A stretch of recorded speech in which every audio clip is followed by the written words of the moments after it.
Baik, selamat pagi, siang, sore, malam buat teman-teman mahasiswa yang mengambil kelas ekonomi kreatif.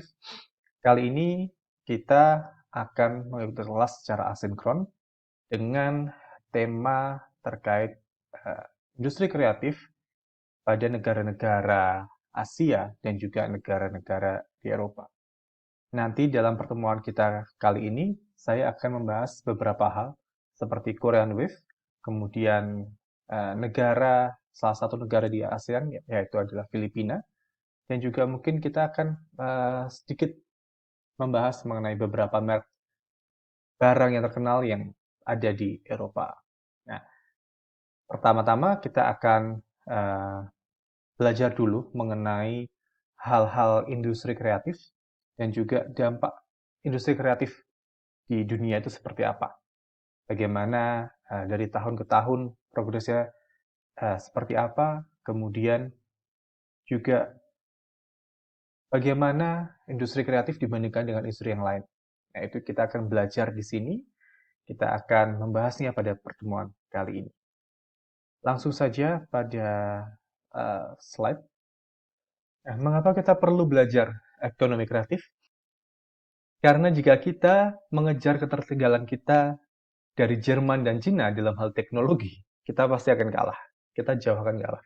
Tapi kalau kita mengejar ketertinggalan kita uh, atau menyaingi negara-negara lain secara industri kreatif, ya kemungkinan besar kita akan beruntung. Itu ada keberuntungan ada di pihak kita. Seperti itu kata Pak Joko Widodo, Presiden Republik Indonesia. Nah, itulah pentingnya kita perlu belajar ekonomi kreatif. Sekilas mengenai industri-industri kreatif. Jadi industri-industri kreatif ini adalah industri yang asalnya itu mereka industri-industri yang bergerak di bidang kreativitas, skill, dan juga bakat-bakat yang memiliki potensi yang besar ya untuk membuka lapangan pekerjaan dan itu menciptakan kesejahteraan. Dan ya, ini semua dilakukan dengan menggunakan atau memanfaatkan mengeksploitasi intellectual property. Dan industri-industri kreatif ini adalah sumber kehidupan bagi ekonomi kreatif. Karena kalau tidak ada industri-industri yang bergerak dalam bidang kreativitas ini, tentu tidak akan ada ekonomi kreatif. Ekonomi kreatif tidak akan pernah berjalan tanpa adanya industri-industri kreatif tersebut. Di sini kita belajar mengklasifikasikan industri-industri kreatif yang ada. Dan klasifikasi dari masing-masing industri ini, masing-masing model itu tidak ada yang mutlak benar. Tapi ya mereka saling mendukung, mereka saling melengkapi yang satu dengan yang lain. Nah, di sini saya mengambil tiga contoh model pengklasifikasian industri kreatif. Yang pertama ada DCMS model, yang kedua symbolic text model, dan yang ketiga concentric circle model. Nah, kalau kita lihat masing-masing model ini, uh, itu ada yang berbeda ya. Misalnya di dalam DCMS model itu semuanya dianggap satu kesatuan.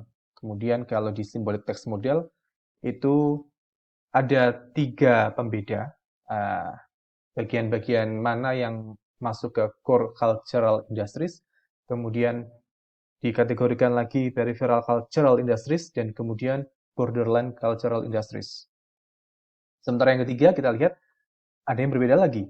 Di situ ada core creative arts, kemudian other core cultural industries, dan kemudian ada wider cultural industries, dan juga related industries. Jadi, ya inilah masing-masing model, di mana model yang satu dengan model lain melihat sisi yang berbeda. Nah, kalau kita lihat sekarang masuk ke contoh yang ketiga, model yang ketiga, concentric circle model. Di situ kita melihat ada yang dimaksud dengan core cultural expression. Di situ benar-benar inti dari uh, ekspresi budaya itu ya, pusatnya. Nah, itu menurut model ini uh, di situ ada beberapa industri dalamnya. Industri ada literatur, ada industri musik, ada performing arts, dan juga visual arts. Ini adalah industri-industri yang menurut model ini, concentric circle model, adalah pusat dari ekspresi budaya. Industri-industri yang benar-benar mengekspresikan budaya itu sendiri. Kemudian uh, pada yang kedua, itu yang pusatnya adalah core. Kemudian yang dekat dengan core itu adalah other core creative industries. Dan menurut model ini, di situ ada film, ada museum, galeris, perpustakaan, dan juga fotografi.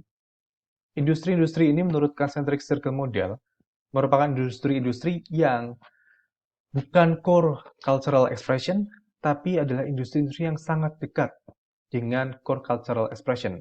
Oleh karena itu, industri ini menurut model concentric circle model dikatakan sebagai other core creative industries. Selanjutnya ada wider cultural industries atau industri-industri budaya yang lebih dibandingkan dengan dua kelompok yang tadi ya. Dua kelompok itu adalah core cultural expression dan other core creative industries.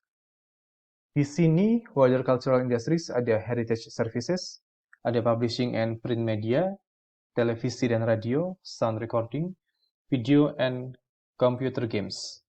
Inilah industri-industri yang lebih luas dibandingkan dengan core tadi.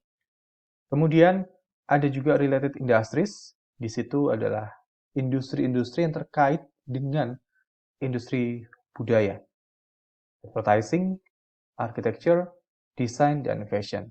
Nah, inilah sektor-sektor dalam industri kreatif yang dikategorikan dan dikelompokkan oleh model concentric circle model. Ada 4, core cultural expression, other core creative industries, wider cultural industries, dan juga related industries. Inilah teman-teman bisa memahami di mana teman-teman misalnya nanti ingin tertarik dengan industri yang seperti apa. Selanjutnya kita belajar mengenai bagaimana masing-masing wilayah di dunia itu memiliki pendapatan dari sektor industri kreatif. Kalau kita lihat, kita perhatikan, kita patut berbangga karena kita ada di wilayah Asia, dan Asia, terutama juga Asia Pasifik ya, itu memiliki global revenue paling tinggi di antara wilayah-wilayah yang lain. Kita dapat melihat itu ada 743 miliar US dollar. Itu dibandingkan dengan negara-negara yang lain atau wilayah negara yang lain. Itu Eropa 709 miliar US dollar. Kemudian Amerika Utara 620 miliar. Kemudian Amerika Latin dan Karibia itu 124 dan Afrika hanya sekitar 58 miliar. Dan di sini justru kita patut bangga ya. Karena apa? Karena Asia ternyata sektor industri kreatifnya sangat luar biasa wilayah Asia ini. Jauh melebihi wilayah-wilayah yang lain. Dengan memberikan pekerjaan sebanyak 12,7 juta pekerjaan. Sementara yang lain ya 7,7, kemudian 4,7 untuk wilayah Amerika Utara, Amerika Latin dan Karibia 1,9, dan juga untuk Afrika dan Timur Tengah hanya 2,4 juta. Nah, disinilah berarti kita melihat ada kekuatan, ada potensi yang luar biasa di wilayah Asia Pasifik. Dan kitalah pelakunya. Teman-teman sendirilah yang menjadi pelakunya. Ketika nanti teman-teman lulus, teman-teman bekerja di bidang sektor industri kreatif, kalianlah yang akan melanjutkan perjuangan industri kreatif, terutama untuk Indonesia dan juga untuk Asia ya pada umumnya. Nah, sekarang kita akan melihat perbandingan antara industri kreatif dengan industri-industri yang lain. Dan ini data diambil dari tahun 2013. Kalau kita lihat sektor industri kreatif, pendapatan secara global ya, pada tahun 2013 itu ada sekitar 2.250 miliar US dollar.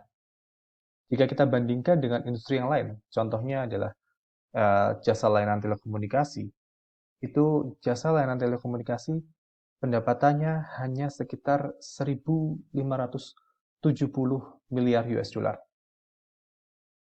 Industri kreatif jauh lebih di atas jasa layanan telepon. Kalau dibandingkan dengan pendapatan negara-negara ya, contohnya GDP-nya India pada tahun 2013, India hanya memperoleh 1.900 miliar US dollar dan masih jauh lebih tinggi sektor industri kreatif. Nah, itu terkait pendapatan. Sekarang kita beralih ke bagaimana sektor industri kreatif itu menyerap tenaga kerja. Pada tahun 2013, ada sekitar 29,5 juta karyawan yang bekerja di sektor industri kreatif. Sementara di dalam sektor otomotif di Eropa, Amerika, dan Jepang, ketika dikombinasikan hanya ada 25 juta saja. Sementara untuk dibandingkan dengan jumlah kekuatan kerja di Korea Selatan, di situ hanya sekitar 26,6 juta karyawan saja. Dan masih banyak sektor industri kreatif. Dan disinilah ada peluang yang besar bagi teman-teman, bagi kita semua, untuk bekerja di dalam ranah-ranah industri kreatif.